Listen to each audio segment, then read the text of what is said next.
नमस्कार. आज बनवणार आहे मी चवळीच्या शेंगाची भाजी. ही चवळीच्या शेंगा धुवून चांगल्या अशा निवडून घेतलेल्या आहेत, बारीक करून घेतलेल्या आहेत. त्याच्यासाठी घेतलेलं आहे मी हळद, मीठ आणि चटणी. ही थोडेसे शेंगदाणे, म्हणजे जसे आपल्याला पाहिजे, जास्त पाहिजे असले तर जास्त, कमी पाहिजे असले तर कमी. आणि ही कोथिंबीर आणि ही लसण. आता लसण आणि कोथिंबीर मी एकत्र वाटून घेणार आहे. लसण, कोथिंबीर आणि शेंगदाणे एकत्र वाटून घेणार आहे.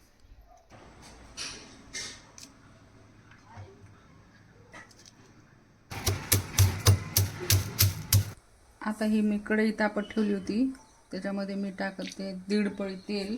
छोटीशी पळी आहे त्याच्यामुळे ही 1.5 पळी टाकणार आहे. तेल तापल्यानंतर त्याच्यामध्ये टाका ही थोडीशी मोहरी.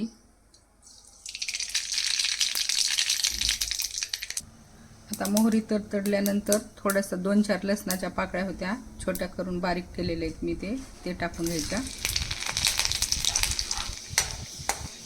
लसण थोडासा लाल झाल्यानंतर त्याच्यामध्ये टाकून घ्यायच्या शेंगा.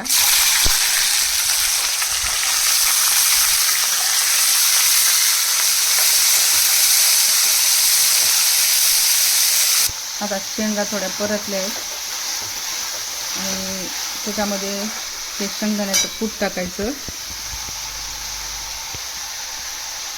जर लहान लेकरांना पाहिजे असेल तर चटणी टाकायची नाही, ते लहान लेकरांना पण छान लागतात. फक्त मीठ आणि शेंगदाण्याचं कूट टाकून करून घ्यायच्या. पण जर आपल्याला पाहिजे असेल तर मग चटणी टाकायची. आता ही मी मीठ, हळद आणि चटणी घेतली होती. 1 चमचा चटणी घेतली होती, चवीनुसार मीठ घेतलेलं आहे आणि थोडीशी हळद घेतलेली.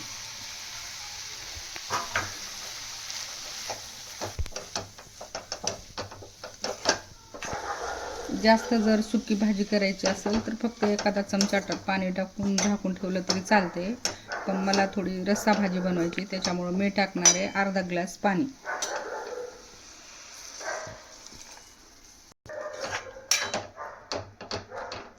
आता थोडं शेंगा शिजेपर्यंत झाकून ठेवा. थोडी उकळी फुटल्यानंतर लगेच थोडी वरून कोथिंबीर टाका. आता एकदा उकळी फुटल्यानंतर एकदा हलवून घ्या आणि झाकून ठेवा.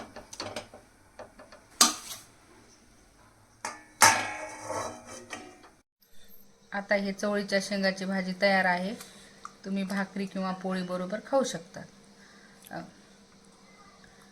व्हिडिओ आवडला असेल तर व्हिडिओला लाईक करा आणि चॅनलला सबस्क्राईब करा. थँक्यू.